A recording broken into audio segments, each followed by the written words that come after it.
Gaming and BS of Thrones being recorded April 21st, 2019.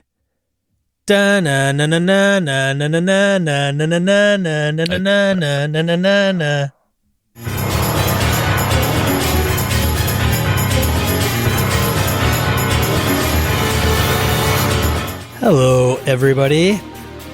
You have tuned in to Gaming and BS RPG Podcast. I'm your host, Sean. And I'm Brett, and I don't watch Game of Thrones at all. And I'm also strangely not even interested in watching it. I don't know why. Wow. I don't know. It's weird. Well, you know, like the military, it's not for everybody. Yeah, that's fine. Kind of like the Avengers movie. A lot of people liked it. I couldn't stand it. But hey, that's just me. Couldn't stand it even. No, that's too strong. That's too strong. I hated it the first time I saw it. And as I said on Twitter, the second time I saw it, I was just annoyed by it. I have yet to not be annoyed by that movie. The which one? The last one? The last Avengers movie, yeah. Yeah. Infinity War. There was a lot of people that liked that. So for one, I am not Marvel comic guy. Like, I don't have... Well, I read the original Infinity Gauntlet when it came out, Infinity War. When I read all that. I collected those at the time. And they're close, but often they're wrongish, rightish places. That doesn't bother me. There's enough of the Infinity War one. I can sum that movie up with, I will destroy half the universe. I will murder half the universe as long as I can keep my boyfriend/girlfriend alive. Fuck everybody else. That's that movie. Can't stand it. Can't stand that. Yeah. Anyway. Well, carry on. Let's talk about something fun. Let's talk about gaming. Shit. Yeah, man. Oh, Gaming, man. There we are. Let's see here. AwesomeDice.com. We're still doing that thing, right? We are. Who won that hasn't claimed their prize? Is that Hammersley? I think probably it's Hammersley. Probably Hammersley. He's probably stopped listening to us. That's why he hasn't gotten me his email. Oh, too bad for him. I should probably just email him. Hey, I know you're not listening to the show or you're behind. You should totally do that. Email him. Yeah, I know. I should. Email John. And we're going to be... Dude, April's almost over, so you're going to have to pick a new one next week. Almost next week. A week from, probably 2 weeks. Sure, but we got to do April's pretty quick. We do, yeah. Yeah, so awesomedice.com, sign up to our email newsletter to be entered to win a set of dice. And I bought some dice from them. I'm waiting for them to come in. Bought about 5 sets of dice. Nice. Yeah, I think it ran like $20. I bought some just solid colored ones. Good deal. So if you do place an order with them and enter Gaming BS at checkout as the promo code, any order over $10, and you'll get 15% off. Good way to go. Yep. So there you go. So conventions to talk about. Gamehole Con, obviously that's coming up. Coming up October 31st. It's a ways out. What I mean by that, I should say, is much like EverCon is coming up too. Both Gamehole Con and EverCon submissions are open. If you want to run games for Gaming and BS, that would be awesome. When you go to Gamehole Con or EverCon, put your game in there. Say, hey, what you want to do. Links in the show notes to gameholecon.com, evercon.org, and you can find out more. For EverCon, it's our 20th anniversary this next year. Wow. So we're trying to do within our We're Not Gamehole Con, we sure wish we were, pathetic budget. We're going to try to do something fun, or try to have some fun with it. But anyway, it would be great to see. Even if you don't run games, you just show up to hang out, game, and be a cool person. Sean and I will be in attendance at both of those, so it'd be great to see you folks there. So again, it's a ways out. We'll pimp it, push it, and all that good stuff as usual. But let's see here. Sean, what do you got out here? I just want to extend a personal thanks to Trevor, Kev, and Graham for helping me out with the leukemia lymphoma efforts that I have. Just as an update, because this will be dated, but so people that'll listen to this in a year will be like, wow, that's great. And then it's like a year later. But right now I have a $7,500 goal. I'm over 5,000, and I have 5 more weeks of a 10-week. I'm into week 5 of a 10-week campaign. So we still have time. So I got time. I'm going to hit 7,500, I think, pretty easily because I haven't tapped half of my network yet. So my goal now, I'm going to try to hit 10. You're just waiting. You're waiting in the weeds. See what the first wave will do. Then you'll boom, step in the next network, and then you go to the big hitters in your network, right? I've hit family. I've hit personal, close friends.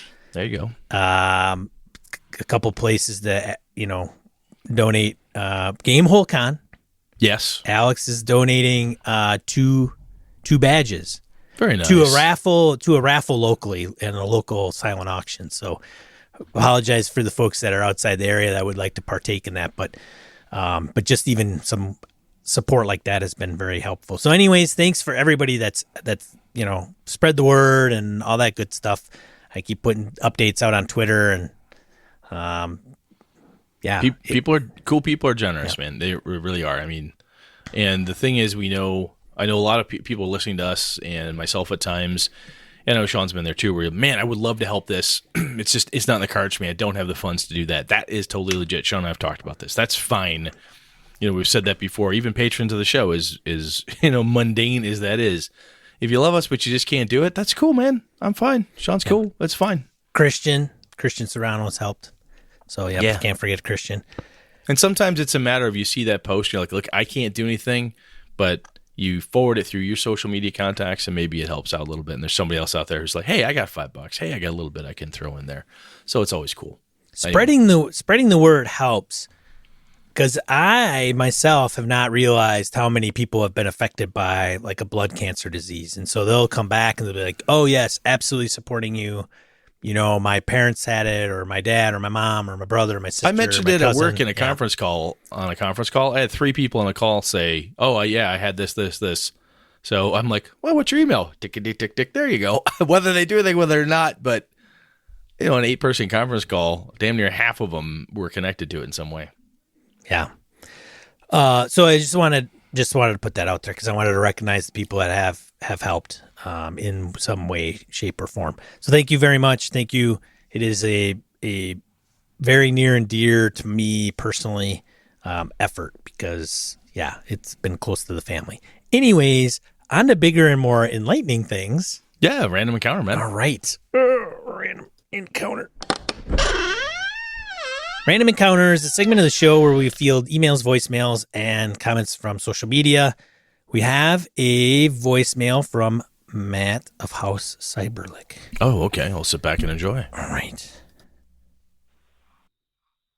Hey, Brent and Sean. This is Matt Cyberlick, longtime listener and fan. I had 2 things. One was some feedback regarding GMs making good players, and the other was a quick topic idea. Regarding GMs making good players, personally, I think it might be, the way I look at it is it's less about GMs, or at least this is how it appeared to me when I was listening. Less about GMs, themselves, because some players that I've, encountered have great game mastery and also meta-think like GMs. For me, it was always more about, running into that person who, if you have it, some of them use their powers for good. By enhancing the game for everybody, and others I've run into, like to show how smart they are. The former is, really great and enhances it for everybody, and the other is, not as much fun. So I think, maybe it isn't limited. I guess my comment is it's not really limited to it being GM, because, I think that we all can do those sort of things. So, the second thing is my show topic idea, and that's hints to players. As a GM and a player, I find that what's sometimes necessary is to keep things moving, and that's on both sides of the screen. I really appreciate it when I'm floundering that a GM kind of throws me a bone, and I know that some people might suggest that that's not, the way they like to play, and that's fine. But for me, it is definitely that.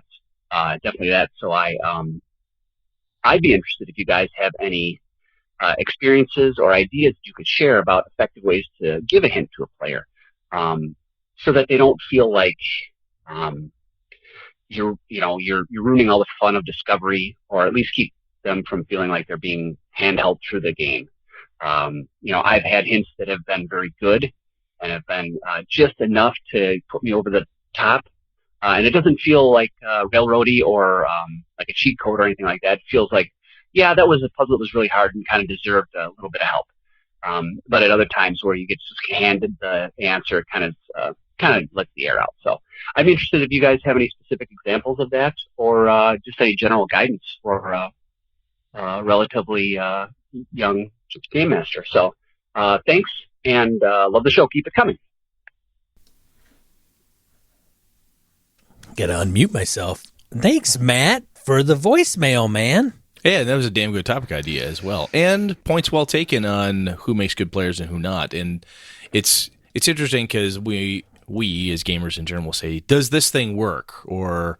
And to invoke a certain BSer, it depends, is often quite honestly the answer, because personalities and approaches and all that good stuff, it all does matter. It does definitely matter. So anyway, thanks, man. You want to read the next one? You can read Andy's. Right, from Andy. So this is something. So Andy didn't really write into us. This is funny. Wait. How did we get this then? So I have a written thing here. Yeah. So Andy, without divulging too much, a colleague of mine. I work in staffing. That's what I do, ladies and gentlemen, for my day job. And so every once in a while, we will come across somebody that I don't know how it comes up in conversation. I've run into this myself where I'll just have a conversation and it'll be, yeah, I'm a big gamer, right? Oh, you are? Cool. What do you play, or how often do you play? And then it just goes from there. So Andy is a local guy here in Madison, actually, Brett. Okay. And one of my colleagues has him as a client, and he's like, yeah, we've got, Sean's in the office. He's a big gamer. He actually has a podcast. And so he pitched the podcast to Andy, and Andy has listened to it. And, crazy. And so he was kind of going back and forth with me and saying, hey, I'm just starting out. You're so full of shit. What's wrong with you guys? Yeah. So then he listened to us, and then I think I just responded off of him, and so he came back to me on at work. My work email was like, hey, so I'll read this quick because I thought it was pretty good. I really do. So he's running the Sunless Citadel. He's like, hey, I'm like a great adventure. If you haven't run that for D&D, it's pretty good. And it was for 3.5. And then they ported it to Tales from the Yawning Portal for 5e. So this is kind of his app, like, hey, I'm running it this weekend. And then he followed up with me a little bit in context after, like, how did it go? So he says, Sunless Citadel is most definitely, and so I don't know if he's going to get mad if I read this, but I don't think it's a big deal. Sunless Citadel is most definitely not suited for a one-shot. Ran an 8-hour session Friday night and made it about 2/3 through. Big part of the game running long was due to party members taking too long to make decisions that ultimately weren't that important. For example, there was one door they tried to open and it sprung a trap. So from then on, they were too scared to move anywhere with all kinds of active perception and arcana checks. I was trying to keep it moving with their passive perception, but they kept wanting to actively check anyway. Has Gaming and BS done an episode on good ways to keep the plot moving? So this ties directly into the clue by four concept that Matt Cyberlick just talked about, right? I thought it was serendipitous that Matt wrote about it, and then Andy mentioned this, and I said, I got to think we've hinted at it or something along those lines. And I thought his email was so apropos that I felt compelled to put it. So, Andy, if you're listening to this, thank you. It's good stuff, man. I like that. Yeah, I told him thanks for the inspiration. I'll have to look into that and maybe talk about it.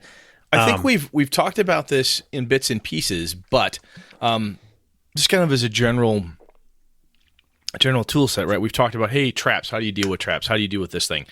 But excuse me, this is a broader piece of advice or theory or concepts around, okay, do you do the Matt Cyberlick, like, look, guys, I'm picking on Matt, like, drop a big clue by four, wham, there are no more traps, just fucking move. Or you're like, okay, well, your passive perception, you are absolutely positive there are no traps. You guys can move on from here. Okay, great. Okay. How do you do that? Not just with traps, but with other things. Those pieces where I think a piece, Andy, that he has there is, what do you want to say? Ultimately weren't that important. They don't know that. The players don't know that, right? They don't know that ultimately it's not important. And that's a piece that you as a game master know it doesn't. This doesn't matter. This doesn't matter. This doesn't matter. But how do you, or should you, through Matt Cyberlick's piece, throw this doesn't matter? Can we please move past these 5 things or whatever it is? That's a tricky bit. That's a tricky thing. All right, Andy, that's into Hoppa, man. Yeah, I've run into this at a con. I think I've mentioned this before, where Chad Parrish was running an AD&D game, and he's like, okay, you know, go down a corridor, and there's light shining, and the door's glowing. Well, then it's, stop, time out. Everybody do this, everybody do that. Nothing happens. You know, we were spending 20 minutes, 30 minutes on this stupid door, you know. But I did tell Andy, so if you haven't played Sunless Citadel, not to put any spoilers, but there's kobolds in there. Well, they're notorious for traps, right? So that's almost kind of, you know, what's going to happen is they're going to run into traps. But I just told them, just to address it, kind of what I responded to Andy was, you know, they take too long and they want to spend too much time dinking around with the door. Well, something coming down the hallway. That's all it takes. Oh, yeah. There's a number of different ways to keep it moving. Sometimes it's clues. Sometimes it's, all right, you guys are mucking about. Guess what? Guess what, guys and girls? Wandering monster time. Wandering monster, crack the door, right? Crack the door. I mean, it's already open. You can see it's open. It's cracked open, right? No lock. And it also, I mean, and this goes into Call of Cthulhu and other things, because when you're playing a horror game or a suspense game, or when people are terrified for life and limb and surprises, no, this is good stuff. Yeah. Boy, oh boy, we are on a roll. Good topics. All right. Thank you, Andy. Even though you didn't know you were writing us, you did. Right. Anyway. Well done, sir. He's getting nervous. I mean, I guess I could have kept his name out of there, but I don't think Too late. We now know. I don't think his first name's going to be a big deal. All right. Josh Wallace emails us. Hey, guys, I have a terrific opportunity coming, but I might take some advice. You might take some advice. We'll see what happens. But like some advice. I thought I said take. I'm sorry. That whole different ball game, dude. One word. One word makes the difference. Like it says, but I'd like to, like, you could shove some advice, right? See, another whole different context. Change. Yeah. All right, let's start over. I have a terrific opportunity coming, but might like some advice. All right. But he might. I don't know. Maybe he does. Maybe he doesn't. I don't understand what's going on. Josh, what's happening? All right. He continues more directly, hopefully. I'm running an RPG to be named later in a theater with a live studio audience of maybe 40 people, all of whom would like to play. In the past, we draw names and get 10 on stage playing, but if possible, I'd like to involve more. Do you have any tips on running a game where there's very little spotlight time for each player, but everyone still has an opportunity to have fun? Some additional details. This happens as part of Cincinnati Fringe, so they're almost all theater people.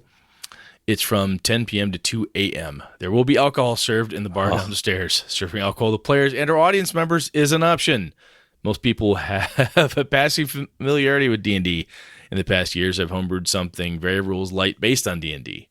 I may be able to get 1 or 2 assistants, and I'll be the lone GM. Keep on BSing. Holy shit, Josh! Wow. That is something else there. I would buy tickets to come down there and watch that shit, and I'd be half in the bag. So I tried to do something like this at a EverCon ages past before I ended up kind of helping take over and run it.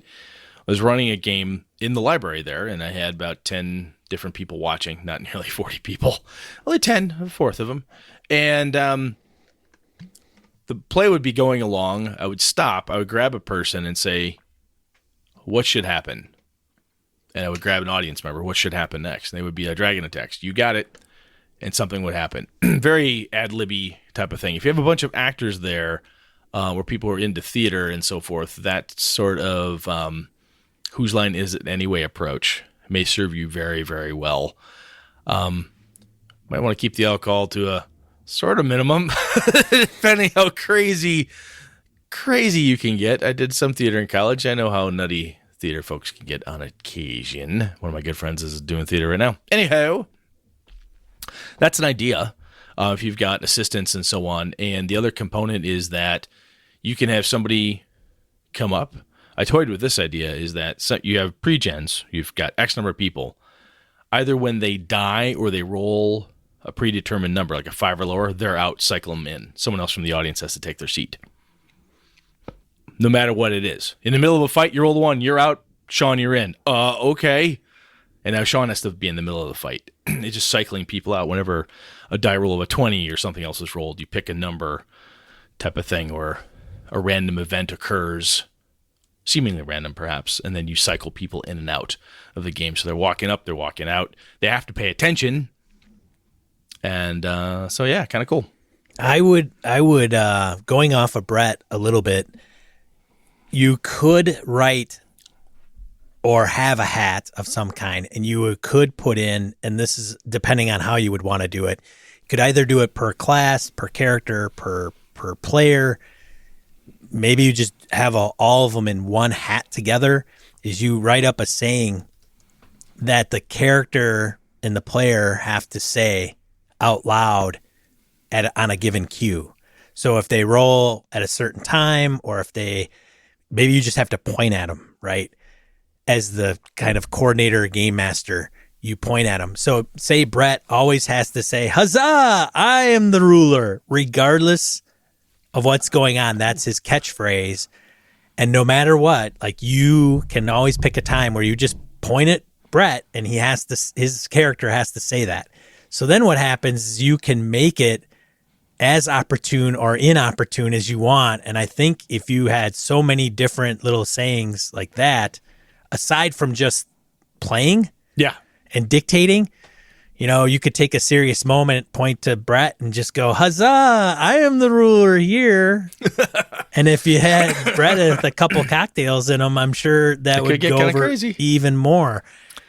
But you're going to run into somebody who's going to want the spotlight all day long. And then you're going to ones that maybe don't. Well, I'll tell you, man, the other thing to do too is you've got to share the spotlight perspective. That's what was my reason for cycling players in and out. Right. Another thing to do is if you're not a player, the NPCs get cycled in and out. You drag someone up on stage. You were the king. You don't like adventures, but you need to rescue your daughter. Go. And then that person's done, and you may even then cycle that person, have them, however you want to cycle them out, right? The person could come up, play an NPC for a scene, and then they say which character. And then you look at that person. Which of these characters do you like? Good. You're Grog. Grog, sit down. Next. Cycling people in and out, and then kind of getting it in. Whoever is the NPC, the new person on stage suddenly becomes the attraction because they've got the thing, a new data point. They're interjecting into the story, telling you whatever it is, very improv style. What are you going to do? And even if you don't have them then take over characters, but then cycle them out. "Thank you very much. You were the king." Hooray. Give him a round of applause. He sits down. It's her turn. She's the ogre. And then she's down. And then the other lady comes back up and she's the fighter that you meet, or whatever the case is. So that could be fun. You could even have 3 players, or like an on deck, like the people that are in the, like, playing, and their players and their player characters. And then you could have 3 people off to the side. And as the 3 people leave the quote unquote scene, you could bring one person leaves, you could bring in another. And that on deck, what their sole purpose is to do is to create an element. So you say, "Hey, I need," okay, so you are all at a dinner, blah, blah, blah, blah, blah. "I need the name of a king." Point at one of the people on deck. "What's the king's name?" And they say it. Great. That just becomes part of the story. They work that in. Somebody leaves the scene. You bring that person that mentioned the king's name into the actual play. And then you bring in another one, and you just keep rotating them through. So that way you got people like almost creating the scene. I mean, you could have all kinds of fun with this, Josh, if you just had a system. Yeah. Wow. He said he's done it before, right? Yeah. I wonder how he's done it before. I think a rules light is definitely the best way to go. Oh, yeah. Got to roll a D20, right? Got to roll D20 and 6-siders for damage or something crazy, whatever it is you're doing. But I think the key for spotlight time is forcibly moving it around by every time somebody goes for a little bit, great, new character, great, new player. Oh, yeah. You have to go over here now. You have to talk to the NPC and so on. And you're moving it around. I think it's kind of forced. And because it sounds like it's going to be 10 p.m. to 2 a.m., very few good ideas happen at 2 a.m. So you're going to have a hell of a good time. And yeah, wow. I think that's what I would look at. I would look at that as my core. Josh, I have no idea if that would help you at all. But what Sean and I threw out, let us know if it works, man. That'd be cool to see or hear about it anyway. Oh, God. And please put it out on YouTube. That would be hilarious. Drunken theater people playing D&D. I fucking watch the hell out of that. All right, your turn, Sean. DM of House Kojo. Hello, BSers. Going old school text this week. Damn, he didn't even call in. This must No. be heavy. This has got to be heavy. I recently engaged in a social media exchange with a group of gamers, which got me thinking philosophically about RPGs, and I wanted to get your take on it. My experience with RPGs goes back to about 1984. Damn! Did they have cars back then, Kojo? Damn, Kojo, you're old. I don't know how old I was. What am I? I just turned 46. This means that my And in early 84, gaming how old was I? experiences, I think I started that same year, actually. I think I may have as well. Carry on. Keep reading. This means that my early gaming experience were closely tied into those mechanics and attitudes that were prevalent during that era. This still colors my gaming in many ways today. In this particular case, I've been playing a bit of Savage Worlds off and on. One thing that I didn't like in the rule set is that players can take hindrances in order to construct a player with more advantages in other areas. Yes, that is true. So if you recall from the time when Christian and Ron Blessing. were on. Shit, dude. This is a GURPS thing. It's a Yes. old school White Wolf thing. It's points. So you get Points. points. And if you take hindrances, you get a couple points. And then you can use those points for good things. So while this isn't a new concept, it really causes my Grognardian part of my brain to get twitchy. Oh, is that what it was? I don't enjoy metagaming and min-maxing at my table. Fortunately, I haven't run into many people that play with me that prefer that style. As such, I am really not a fan of people coming to my table with a character concept. Oh, Kojo. I much prefer the old school method of rolling 3d6 or even 46, dropping the low roll down the line. Then you pick a class that those stats fit, then a race, and so on. Then you see how that character develops organically over the course of your campaign. This requires more player skill, and for me and my group, is more fun. Yes. No, I Yeah. think Yeah. Coach For is him- he's yeah. a smart dude and well stated, man. Yeah. For you and your group, that's more fun. Yes. I've done that, and I've had a damn good time doing it. I've also done it with certain groups, and it fucking sucked Yes. because they hated it and fought me tooth and nail. Right. So I suggested in a social media venue that I wanted to create a random table of hindrances, which I would have players roll on if they chose to have a hindrance for their Savage Worlds character. That way players would not be able to min-max it as much and would have to adjust on the fly, leading to a more interesting character in the long run. Okay, I'm just going to stop there for just a second. So while I understand that the concern is manipulating the system to the fact of, well, I'll just take all these hindrances and then I'll get all these points and then I'm really going to max these things out. So I'll become super juggernaut because I'm taking all these bad things. Mm-hmm. That is, I get where he's coming from. The thing is if they're taking hindrances, they should play them. So that's where I was just going to get to that at the end, but that's one of the problems for a lot of games that I've run into with hindrances. Yes. And the reason I say that is you need to have good players who are going to say, look, I took crippled, and that's okay because I'm going to play the fact that I'm in a wheelchair like Stephen Hawking. I'm going to take one-legged, and that's okay because I'll play this blah, blah, blah. There are plenty of people, I've joked about this before, an old gamer who moonlighted in my group, we joked that he would have disadvantages in games that would be, I must collect all gold. Yeah. I'm attracted to magic items. I must kill all enemies until they are dead. These are not fucking hindrances, people, right? It goes back to my world of recruiting where it says, tell me a weakness about yourself, Brett. Oh, I just am too goddamn punctual. I work too hard. I work so hard. I mean, you pretty much, until you tell me to leave the office, I just don't go. I'm just a workaholic. That's one of my weaknesses. The other thing is I will actually take less pay than I'm worth because I just like working. I love working, really. All bullshit. Anyway, carry on. No, and before you go any further, I should say, a random table for hindrances is kind of cool. I like this. That's a neat idea. Yeah, I don't think it's a bad idea at all. Well, let's see what the reaction was. Right. All right.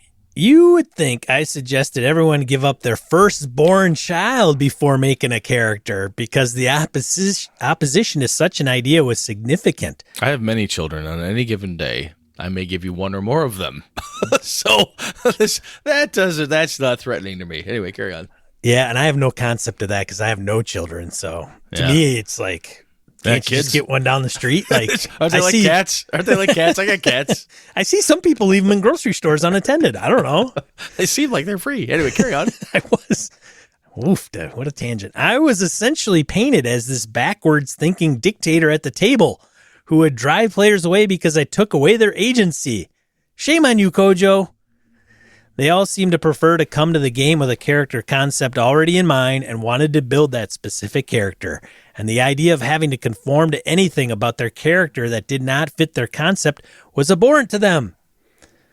I even had some people saying they would refuse to play if they were not given the freedom to play the specific character they wanted.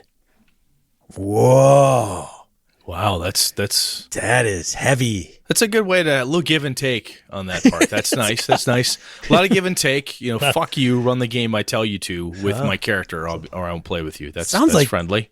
Sounds like Brett's got some commonalities in here somewhere, I think. I like Kojo. I do. I find this stance both confusing and a bit one-dimensional. When I play, I will take whatever I am given to play and have fun. If the player has some deficiencies or low stats, I roll with it and work that into the narrative of who my character is. Some of the most fun times at my tables have been when players have to adapt on the fly to something about their character that was randomly determined. Those characters become more memorable. So organic character development over time is my preferred approach. There is still an amazing amount of player agency at my table as they come up with things on the fly about their characters, and I roll with many of their ideas in my campaign. Players make things up about their characters based on the situations and experiences in the game, as opposed to coming with a predefined expectation of what their character is and what they would do. Oh man, I got a burp coming and I'm trying not to do it right in the mic. You're welcome.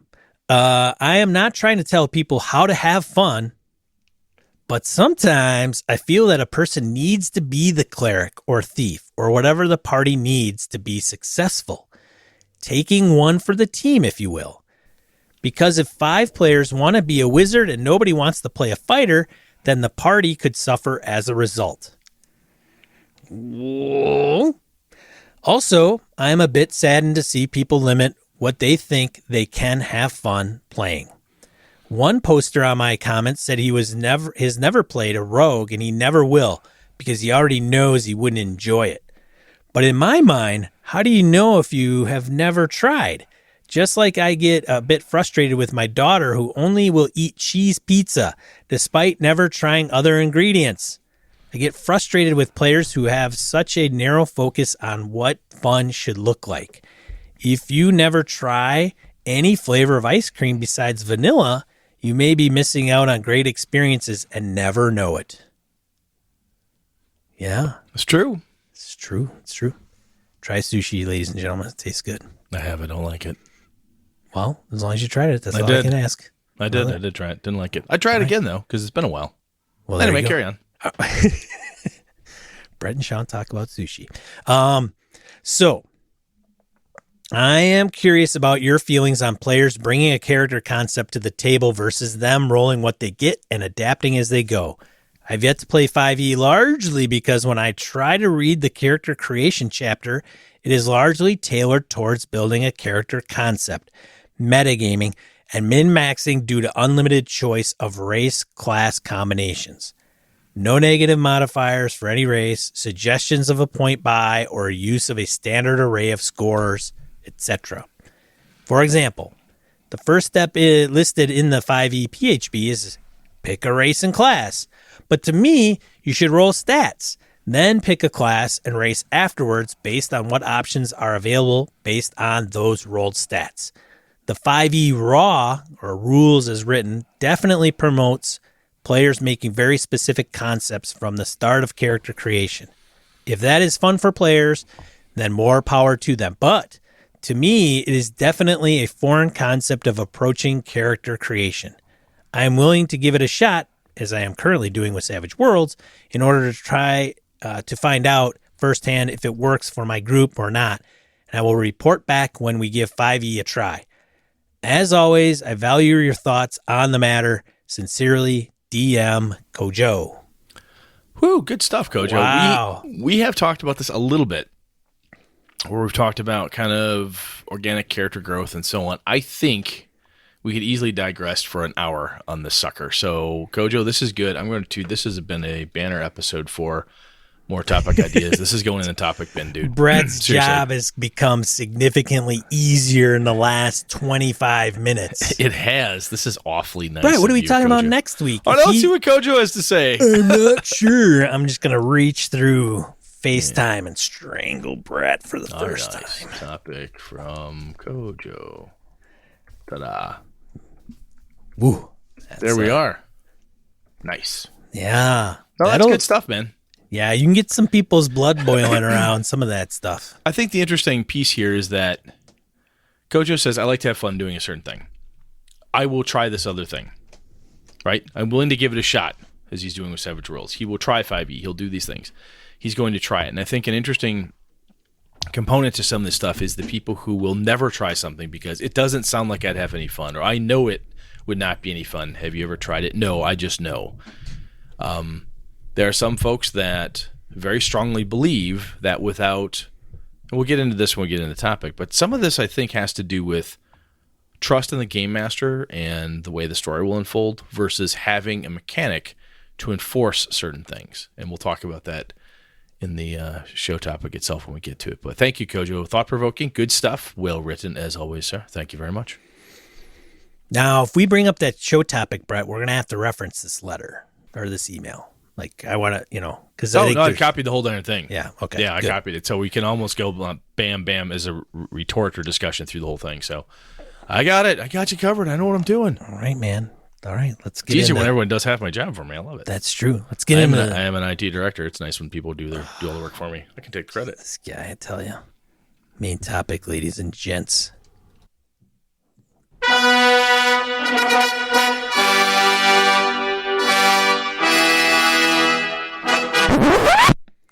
All right, Brett.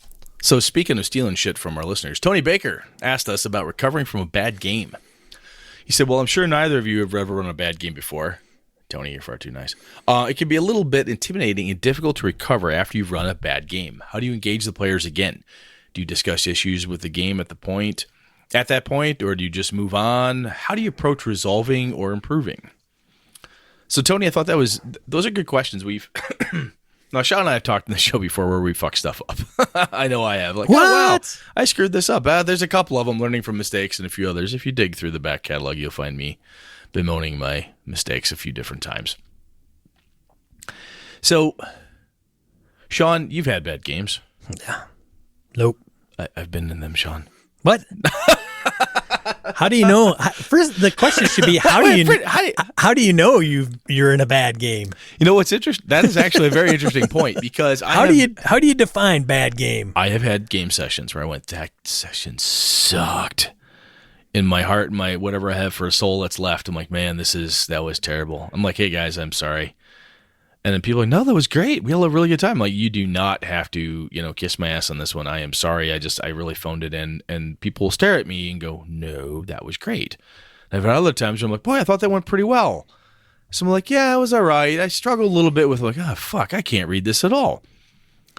So I think, Sean, your point is well taken. And I think we're Tony sitting here with us. My conversation, I think an opener would have been, are you sure it was bad? Who told you it was bad? Did you feel it was bad? How did you know? And it could be something as galactically bad as the group broke up, people swore, threw beer cans at each other, flipped the table, threw dice, and said, fuck you, I quit. Like Sean's buddy threw his books in the snow. Yeah. Bad game. Not to me, it wasn't. I thought it was a good game. Like, if I can get Jeff to throw books out in the snow, hey, success. We're working on it. Now, for most people who are not sociopathic like Sean, that's considered a bad game. But seriously, though, if Tony were here, I think, Sean, we would both say, so what happened? How do you know it went that bad?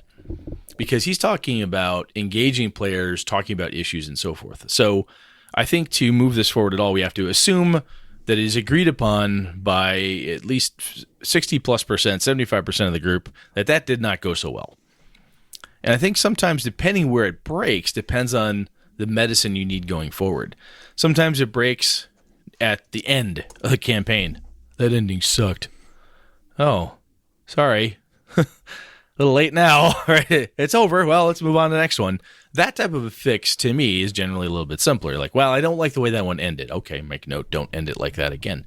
But when it breaks in the middle or at the beginning, people bail on you, don't want to play anymore, or use Game Master, lose whatever energy you have for the game. That's when it gets a little bit difficult. So I guess, so in an example perspective, sometimes you can be running a game and have that X-cardable thing happen. And somebody doesn't X-card it or doesn't say, hey, I don't want to do this. You know, you start bringing up Brett's perennial favorite, Dead Babies. And someone in your group is like, look, I can't handle that. They don't tell you, stop talking about Dead Babies. This pisses me off. They don't tap an X card. They don't do something, or you don't read their body language. Whatever happens, or someone at the table pushes someone too far, that X-cardable stuff. You can have rules debacles where somebody insists at a critical fight. Sometimes I've seen this happen quite a bit at the climax of a fight or a big goddamn event. And the ruling is made at the table of X, and someone goes, no, the rule specifically states, and then you get a weird rules argument or something dumb. And that can wreck a game. And sometimes the story itself just flatlines. Everyone's bored with it. It just doesn't seem to be going anywhere, or no one is interested, or sometimes the game master's like, you know what, I really don't want to do this anymore. Can we play Star Wars?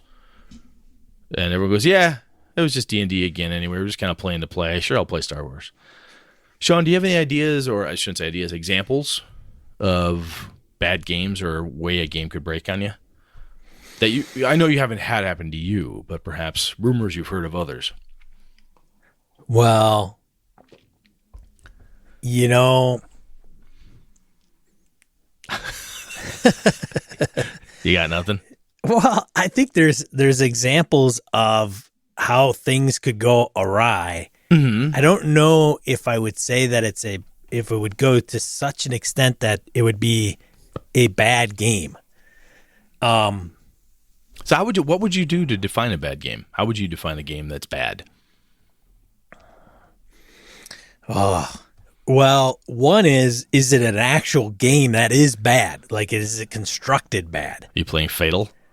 Yeah, I mean, it's maybe. Are you playing a game and it's the rules piece? You're like, wow, we are playing Rollmaster. We thought this would be fun. We can't stand this game. This is the problem with bad and good and great and awesome and crappy and, you know, boring and fun and exciting and dismal. Sometimes those things boil down to I don't like. They're all fluffy, puffy stuff. So you don't really understand, like, so Brett's boredom could be my excitement. Yeah, absolutely. You know, Brett could be running Call of Cthulhu, Trail of Cthulhu, and he made no action. And I could be like, that is great. And Kevin may be playing in the same game, or Angela might be in the same game, and they want action. Yeah, they're just bored. And they're bored out of their mind. And I'm like role playing the snot out of this. It's great. So I think, good point. And I think the key piece we can focus on what Tony brought in was how do you re-engage the players? So let's assume that there's engagement lost. The players are not engaged. He wants to re-engage them. Discuss the issues with the game at that point. When you try to re-engage, do you just move on? How do you resolve improving? How do we fix the engagement? Because when I see the statement that he had, and Tony, when we're done talking about this, you'll probably write us an email and say, you pack of jackasses. Here, you two morons. Yeah. Let me clarify the fact that you're both wrong and stupid. I'm fine with that, dude. Lay it on us.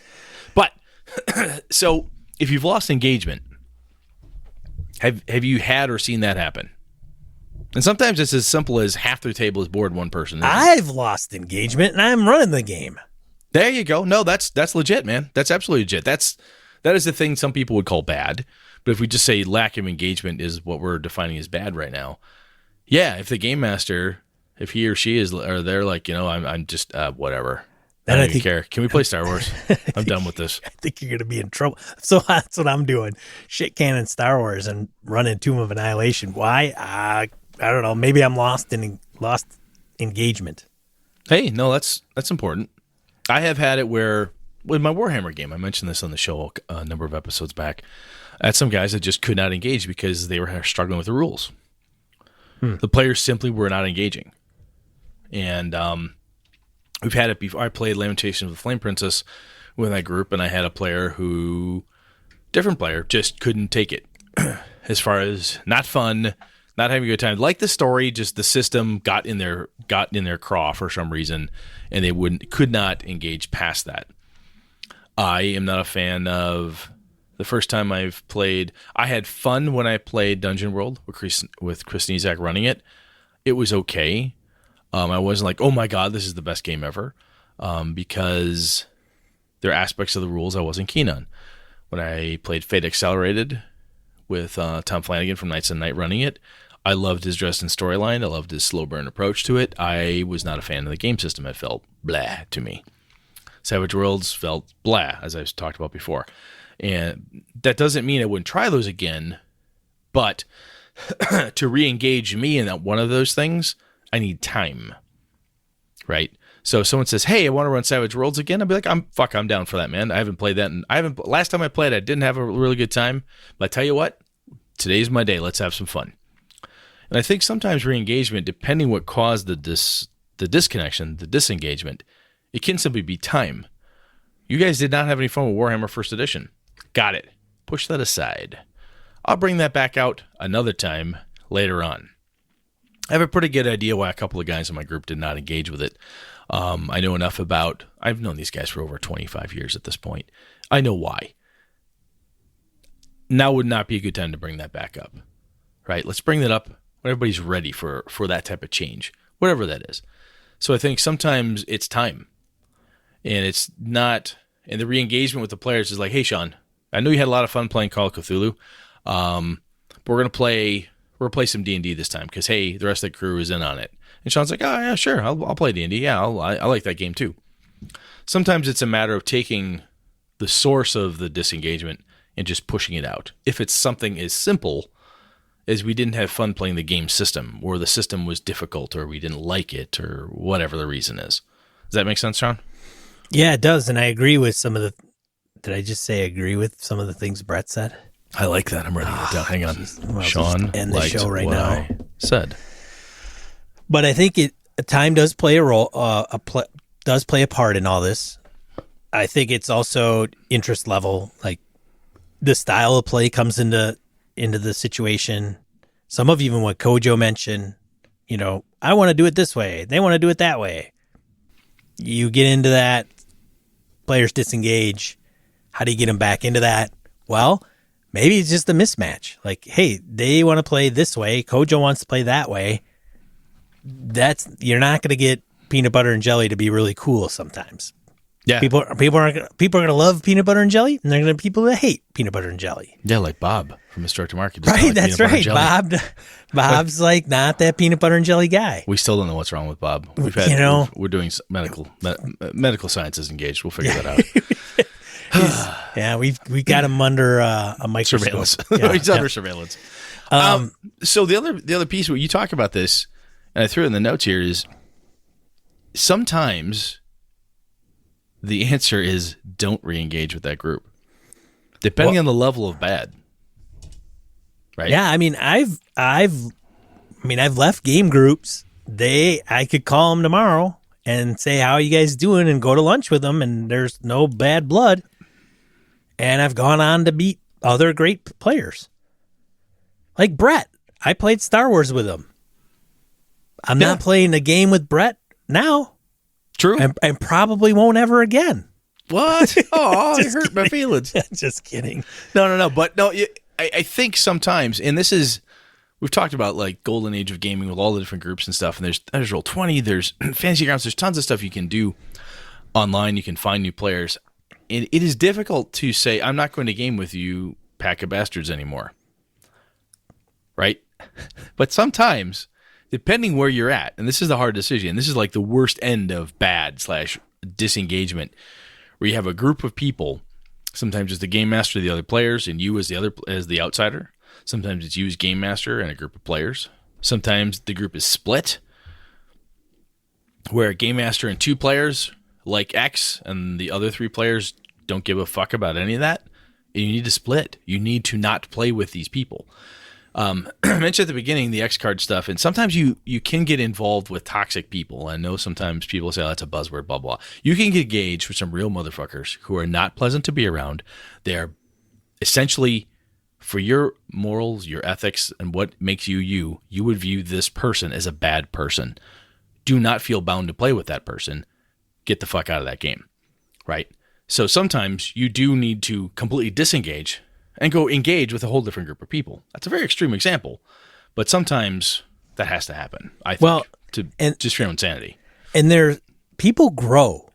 Mm-hmm. There's a reason, and not everybody, like some people still keep in contact with the people they went to grade school with, like Brett and me to some extent. But there's a lot of people I went to high school with that I would have hung around with 30 years ago, but I wouldn't do it today. No, I hear you, brother. Like, we just grew as people. Like, hey, man, I don't really like spending time at the tavern every night. Like, that's not my jam. No, yeah, it was good when I was 20, right? But I appreciate that you keep inviting me, and I might show up once a quarter and have a few with you. Right. This isn't my thing all the time. Yeah. So, same thing with gaming. Yep. I started out with AD&D, and that's how people get into different games, because they're like, hey, I don't want to play D&D anymore. I want to play PBTA or DCC or whatever it is. Yeah, this other group offered me to come play with them, and they're playing this really kick-ass game, Blades in the Dark, and, they're running this thing, and, I got Eileen running, Invisible Sun over here. I could go play that. I'm going to go do that. That means I don't have time to game with you guys. Love y'all, but I'm going to go. So again, that's an extreme piece. Mm-hmm. Now, to bring it back to how to actually re-engage. So let's say you want to do that. One of the things that Tony brings up is, do you discuss the issues with the game at that point, or do you just move on? How do you approach resolving and improving? I'm a big proponent of, and I did this with my group after Warhammer. I said, okay, guys, look, here's the deal. This is what I'm seeing. This is the type of thing you want to do. I will play Pathfinder. Really? Yeah, we would like to try that again. Yes, I'll run Pathfinder for you. I don't care. I want to run a game for you. You're my best friends. This is what I want to do. I don't really care. I'll run Pathfinder. I don't give a shit. After this is done, maybe I'll run Delta Green or something different. Oh, that sounds great. Let's do this. So I believe if there are issues with the game, let's say it disconnected because I didn't like the storyline. We don't like the game system. We didn't like this component. I don't like the way that the Cypher system has GM intrusions. It just felt awkward to me. I never really got into it. Whatever that is, I think it's worth having the voicing of grievances at the Festivus poll, talking about what you didn't like. Lay that stuff out. If it is more difficult, where it's people and players, we can push that aside for a second, or see the discussion Sean and I just had. But I think it's worth saying, like, look, I didn't like the fact that half the party was evil and the rest of us were good. I didn't like the fact that we were playing Star Wars and I couldn't be a Jedi. You kind of limited us, and you said you didn't really say it was only going to be smugglers. You said we might get to be Force sensitive, and I thought that meant Jedi, and I'm not really a Jedi, and that's really disappointing. That can cause disengagement right there. My buddy Nick was running a Star Wars game, old school West End D6, and I wasn't interested in being a Jedi. I wanted to do this other thing. So I'm being this other character, and the way the rest of the players kind of strong-armed the events, I talked to Nick. I said, I'm done. I got to quit. He's like, oh, man, I feel really bad. I said, dude, look, here's the deal. There's 5 of us playing. 4 of us are Force users. I am not. I said, you as game master, it's kind of asinine for you to, quote unquote, waste your time. I'll just make a Force user or something along those lines. I can get in on the fun that everybody else is having. I'm on the outside. This is kind of stupid. I have nothing to do. Nick felt bad. He felt like, I kind of wrote you out the story, blah, blah, blah. We made up. It's fine. But I discussed the problem. Like, I don't like this thing. I'd like to fix this so I can re-engage. And I think discussing the problem and the issue, whatever it might be, is a good way to go to get people to re-engage. Because if Sean says, hey, Brett, what did you think? No, it was fun. I totally love Star Wars. It was a lot of fun. If I am dishonest about it, that's not helping. I think Sean, correct me if I'm wrong, but I think you'd rather have me say, look, you ran a BX game and I just didn't like it. It wasn't fun. I don't like the BX rule system. You'd rather have me say that out loud to you than you show up and be a stick in the mud every time we try to play. People are strange. Like that's my job, is people. And a lot of them are conflict adverse. And the thing is they're conflict adverse when there isn't a conflict. Yeah, that's an interesting piece too. So yeah, it's they're afraid of hurting feelings, and so that we stop being honest because we're sensitive, which is nice. I think sensitivity comes into play, but you can also position things that are sensitive in a way that it's constructive, where you're not going to lose your mind, and they're not going to lose their mind. So I think it's just a matter of being adults and just coming to say, hey, Brett, Trail of Cthulhu, man. I don't know. It's not really my jam. Brett's not a big BBTA guy. I don't know if anybody knew that or not. Yeah, I'm not part of the Apocalypse guy. It's not my thing. It's not his thing, and that's okay. So I razz Brett all the time for that because, well, that's what I'm supposed to do. We've known each other for a while now. That's what you do. Shut up, Brett. I defy danger. Yeah. Brett goes through his whole day defying danger. That's pretty much. That's his move. That's my day. That's Brett's move every day defy danger. As a person. That's how I get through. I'm married. This is how I get through life, man. Defy danger. What'd you do today at danger. work? I defied danger. I rolled a 7 and 8 on a defy danger. It was a good day. But that's the thing. Like, just admitting that that's the case. So knowing that if I roll a PBTA game, if I want Brett to play really bad, I know I'm going to have an uphill battle. Or I just go, I know Brett doesn't like that. That's not his jam, so I'm not going to ask him. Yeah, I'll say, hey, man, I'm going to run this. You don't have to play. It's cool. Right. And sometimes that self-deprecating Midwestern thing to do can be very helpful, where you say, look, I know that some folks, you don't have to call out people by name. I've done this. Your group's like, look, I know we weren't all really happy with kind of how things are rolling out. So I took a look at it, and I'm thinking that as a group, it'd be more fun if we ran this style of game. Are you guys up for that? Oh, yeah, that sounds cool. Yeah, because I just, I wasn't too keen on this piece, that piece. I've heard the gripes, the complaints from different players. Sometimes generalizing the gripes when people are risk adverse. They don't want to say, that was me bitching about the experience points. Oh, that was me bitching about the lack of agency I felt. Oh, that was me complaining that I didn't like the monsters that we couldn't seem to beat. Sometimes taking a thing and generalizing it is a way to say, I have heard you all. You have all made statements. Here are some of them. I'm not going to say who. You don't even have to say I'm not going to say. Here, we've all talked. I've talked to everybody. I've heard these things. These all stuck with me. I really took this serious. So here's what I like to do to address all of this stuff. Are you guys down with this? And, somebody could raise their hand and Ange could be like, yeah, I don't like that. And then Susan says, yeah, no, I'm cool. And Sean's good. And this person's good. Okay, great. Good. Are we on board? Sounds great. It's almost like a reversion to a session 0 or the session 1 or whatever we want to call it, which we've chatted about many times. But I think the goal is whatever you didn't like, whatever bad thing happened, whatever caused disengagement with the players and the game master, you don't want that to happen again. You want to avoid that. So open communication is showing, especially if you're the game master, people look to you as the leader of the group more often than not. This has been my experience. Prove and show that you're open and you want to listen to people.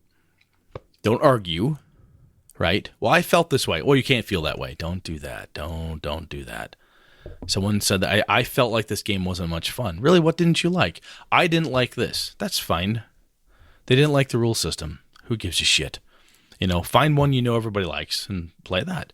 But I think the another piece that goes with this too is sometimes if you're going to try something different for re-engaging is figuring out ways when you come back to a game or you come into something is you can change up your players, as we talked about in Jurassic Pieces. Sometimes it's a change up the games or the stories themselves. Sometimes the stories itself. Like, look, I like D&D, but I don't play D&D to do a murder mystery. I play D&D to kill monsters and take their shit.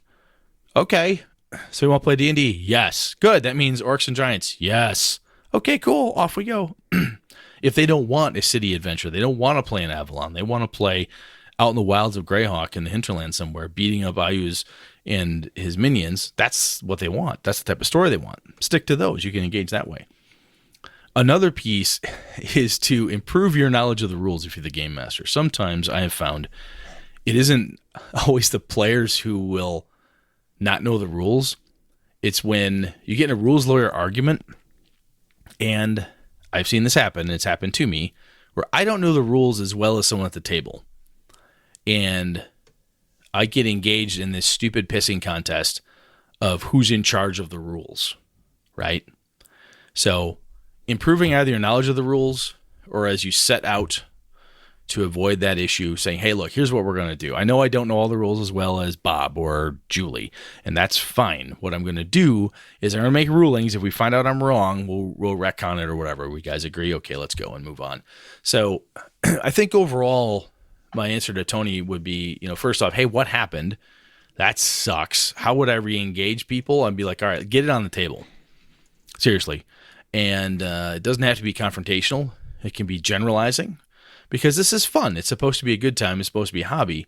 And you don't have to say, I noticed you, Sean, and you, Susan, and you, Ange, did not like these particular things. Is that true? This is not an interrogation, right? But get the issues out there and then talk about what you'd like to do to correct it. And sometimes it's as simple as nobody wants to play Call of Cthulhu ever. This group never fucking wants to. They just want to play Dungeon World.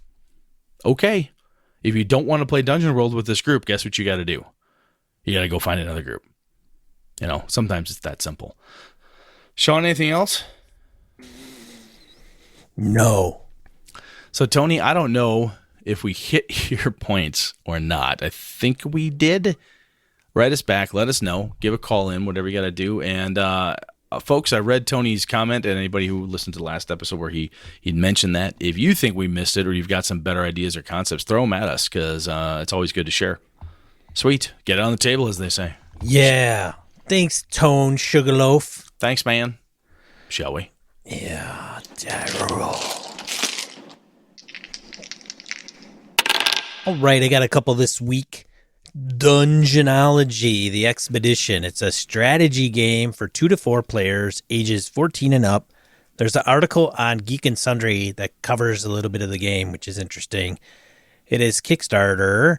It had a 59K goal. They're at 369 and ends May 1st, 2019. Is this based on the book Dungeonology? No, it is not. Oh, no, that would have been so cool. No relevance that I am aware of. Because I know... Isn't that that's a WotC property, right? Dungeonology, or no? Yeah, I mean, Matt... Forbeck wrote it, and I'm wondering. Matt said something about a board game on Twitter a while back that he was helping to develop. Was that him? Oh, maybe it is. I don't know. I'm doing research now. Somebody knows. Somebody knows. And then the second one, World Anvil, a world-building tool for tabletop RPG storytellers and authors. So check that out. That is, if you are a world builder aficionado, what it is kind of set up to do is as you write about your world and bring it together, well, I don't know if it's the format tries to... Well, it's got prompts, right? So it's got templates for world design. It's got 24 plus different templates for writing prompts and all sorts of cool stuff. Right. But it facilitates... Yes. Going from RPG to the potential, book. Like, I'm authoring a book.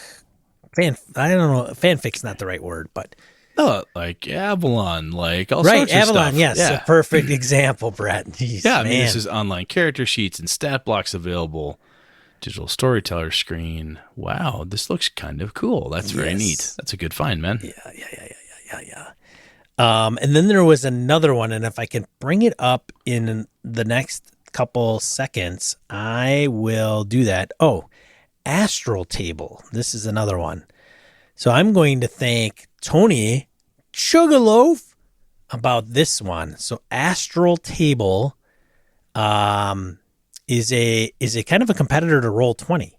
Okay. So I will put a link in the show notes to that. So it's Roll. another virtual tabletop, which is yay, more Yeah, is because better. Roll20's been pissing me off. Well, you may want to check out astraltabletop.com. AstralTabletop.com. I will put a link in the show notes, Mr. Brett. Mr. Brett. Thanks. You You doing a Mr. Crowley there? Is that what you're doing? Mr. Brett. Da-na. Don't you ride your wild horse or whatever it is. Astro, what I say? Astro Gaming? Something like that. Yeah, BTT. Okay, so that's all I had for this week. Check out Astro Gaming if you want an option other than Roll20. That's all I have for this week. What do we talk? So Brett and I was going to ask Brett what we're talking about next week. Mm-hmm. I am in the process of trying to get a guest on the show to talk about inclusivity. Oh, yeah. We talked about that. Cool. So I will not divulge this. It's a little teaser.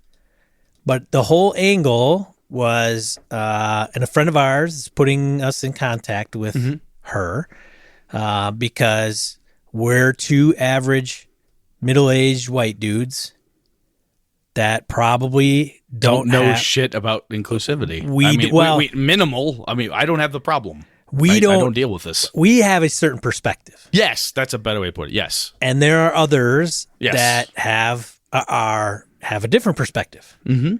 And they encounter different things than we do. Well, you take a look at when we talk to Jen Brinkman for Dungeon Crawl Classics, we talk to the guys about Savage Worlds. I don't know that. I want to talk to somebody who knows this. I mean, in depth to really dig into this. And this is a situation where Sean and I bantering about this, we can carry the conversation only so far. Right. Let's talk to somebody else. So if we can get her on the show next week, schedules are being a little tougher to align for that. So maybe a week or two. So if we cannot get her on the show, Brett, what are we talking about? So I wanted to talk about how to consume setting material. That was an idea another listener of ours gave us. I don't have the note in front of me, but I want to throw that one out there. So we'll talk about consuming setting material. It's Jim. Oh, yes. Thank you. That was Jim. Yep. Yeah. Looking for my side note Jim here. Fitzpatrick. That's right. He was like, hey, how do you guys absorb all this stuff? I know you Brett runs his thing, and then I run modules. How do you guys consume it? There's so much. That's kind of what he was getting at. Oh, there can be. And we've talked about this in part when we talk about IP, about Forgotten Realms is a classic. Holy shit, the volume of stuff. Where do I even begin? And you pick up something new. Midgard. Sean was very kind to gift me a hardcover book of the world of Midgard. I'm like, oh, this is cool. I could kill a man with this book. This is a tome. Brett's going to unload that. I know he is. That's okay. That's on my shelf, man. Take it to Noble Knight, man, and get something you want. That's cool. I won't get offended. But anyway, point is we'll talk about it. How does Sean do it? How does Brett do it? And maybe that'll help somebody else out. So anyway, there we be. All right. Well, hey, that's another episode of Gaming MBS. Good night and good gaming. Oh, you took my line. I was going to steal your line. I did. I'm sad now. All right, I'm Sean. I'm Brett. Goodbye. Goodbye. Oh, wow. Good night and good game and all. There we go. There we go. All better. All's right with the world. All right. This episode of Gaming MBS brought to you with the help from the following BSers. Graham Miner, Corey Wynn, Andy Hall, Hawk Sparrow. Lost my place. Oh my goodness. Where am I? I don't know. Where are you?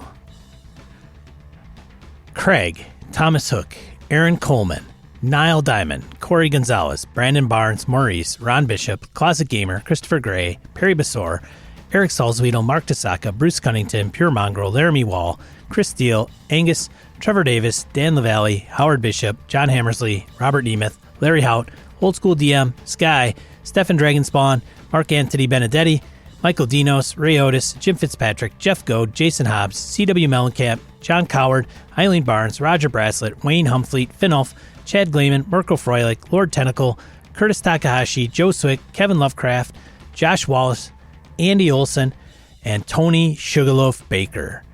For ways to support the show, head over to gamingnbs.com/support-us. Thanks, BSers! This has been a Litterbox Studio production.